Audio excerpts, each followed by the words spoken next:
Coach, dire en introduction que ce qui s'est passé hier, c'est l'illustration de l'aversion que le peuple sénégalais a pour Macky Sall et son régime. Et ce matin, d'ailleurs, en venant, ce matin, j'ai lu la presse écrite, et j'ai vu à la une le ministre des Finances se glorifier d'un taux de croissance de 7,8% projeté entre 2023 et 2025. Parlant d'ailleurs de taux de croissance, je dois dire, et il faut qu'on le comprenne, il y a une gravité au Sénégal. C'est qu'au moment de la reformulation des comptes du produit intérieur brut, beaucoup ne le savent pas, il y a été introduit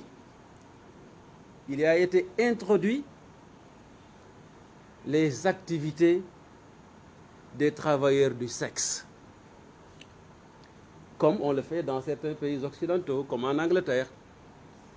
Ce qui veut dire quoi? C'est-à-dire qu'ils ramassent tout pour le mettre dans la formation du produit intérieur brut,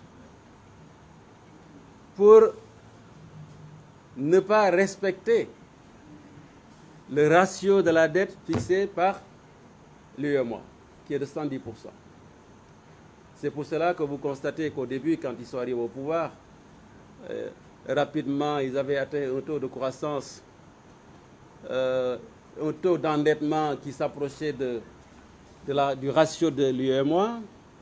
Et aussitôt après, quand ils ont reformulé les comptes de la formation du produit intérieur brut, vous avez vu que le taux de croissance, le taux d'endettement a pris un recul par rapport au ratio de l'UEMOA. Mais je disais que le ministre des Finances ou le ministre du Budget se glorifie de cela. Mais ce qu'ils ne comprennent pas au Sénégal, c'est que vous avez beau avoir un taux de croissance économique, vous pouvez avoir 10%. Mais si à l'inverse, vous ne mesurez pas le taux de croissance de la démocratie, le premier paramètre, si vous ne mesurez pas le taux de satisfaction de la demande sociale, et que si ces taux, à l'inverse du taux de croissance économique, sont négatifs, vous ne pouvez pas faire de l'émergence, vous ne pouvez pas faire de progrès. Et c'est ce qui se passe au Sénégal. Le taux de croissance de la démocratie, la meilleure illustration, c'est ce dont nous sommes victimes aujourd'hui. On enfreint nos libertés et même de droits fondamentaux, le droit d'aller et de venir. Vous avez constaté que le président Ousmane Sonko a été bancarisé. Vous avez constaté que Barthélémy Dias a été bancarisé. Donc au Sénégal, le taux de croissance de la démocratie est drastiquement en baisse depuis que Macky Sall est au pouvoir. Vous y ajoutez la satisfaction, le taux de satisfaction de la demande sociale. Ce qui s'est passé hier, c'est la conjonction de ces deux dont j'ai parlé, manque de démocratie, déficit de satisfaction du taux de la satisfaction de la demande sociale. Autrement dit, que les Sénégalais, on me signale même que le taux de production industrielle a baissé de 6,1%, ce qui est extrêmement grave, et le taux d'inflation est de 2%. Plus 2%. Alors, ce qui s'est passé hier, c'est quoi? C'est que c'est la jonction de tout cela. Le manque de liberté, mais l'insatisfaction de la demande sociale. Les Sénégalais veulent du pain, ils ne le trouvent pas ou bien à un prix qui est en dehors de leur revenu. Ils veulent du riz, ils ne le trouvent pas, ou bien s'ils trouvent le riz, c'est hors de portée de leurs possibilités financières. Ils veulent de l'huile, ils n'en trouvent pas. D'ailleurs, même les arrêtés du ministre du Commerce, si vous l'avez constaté, ne peuvent même plus encadrer l'évolution des prix. C'est la catastrophe. Et tout cela réuni fait que il y a un échec du plan Sénégal émergent. moom la ma sama benn xarit di wax bu fekkee ne da nga def des infrastructures vous y mettez des milliards nga tabax stade mais sénégalais bi amul lu mu lekk mënut am mburu nga tabax terre mënul am ceeb nga tabax nu mu tuddati bus transfert rapide c'est comme ça qu'on l'appelle transport rapide mënul am suukar. Tout ça ce sont des infrastructures mais comme me dit un ami ce sont des infrastructures qui après conduisent à une infrastructure sociale. Je ne dis pas cardiaque mais sociale. C'est le grand problème du Sénégal et Macky Sall n'a pas de solution par rapport à cela. Et moi, si vous vous souvenez bien, si vous le savez certainement, il y a ce qu'on appelle le protocole de Makolo, la recommandation de Maputo sur l'agriculture.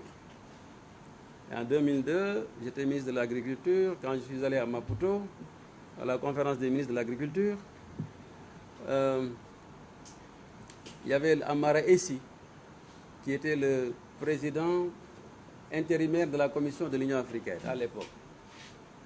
Il dit un jour, en Conseil des ministres, il y a le président Houphouët-Boigny qui demande à le ministre des Forces armées qui demande au président Houphouët-Boigny de donner des instructions au ministre de l'économie et des finances pour qu'il lui donne de l'argent pour acheter des armes. Et quand il a fini, le président Houphouët-Boigny lui demande « Monsieur le ministre des Finances, est-ce que vous avez de l'argent pour le ministre des Forces armées ?» Il dit « Oui, monsieur le président. » Il dit « Cet argent-là, il faut plutôt le donner au ministre de l'Agriculture parce que la première sécurité, c'est de donner au peuple à manger. » Et c'est ce que le Sénégal a arrêté. C'est pour cela, à l'époque, moi, j'avais proposé que les budgets des États africains prévoient 10% d'investissement, je dis d'investissement pour l'agriculture. Je ne parle pas du budget général de l'agriculture, mais d'investissement. Or, aujourd'hui, mais c'est peanuts. Si vous avez un budget de 5 000 milliards, il n'y a que 60 milliards d'investissement pour l'agriculture. C'est ce que fait le gouvernement de Macky Sall. Kon fofu nan nga mëna amé souveraineté alimentaire mëno bay ceeb bu doy mëno bay dawlin bu gerte gu doy mëno am suukar bu doy mëno am sax dugub bu doy. Et il se glorifie des fois d'avoir 3 millions de tonnes de céréales alors qu'à côté le Mali qui est moins doté que le Sénégal vous fait facilement 5 millions de tonnes de céréales et les Sénégalais importent même du mil du Mali.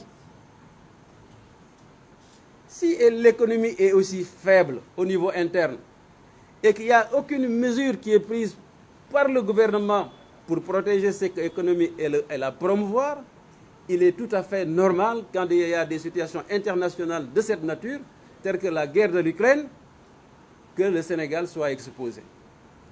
Mais ce qui est dommage, c'est que jusqu'à présent, il n'y a aucune réorientation pour régler ce problème. Ce qui veut dire quoi?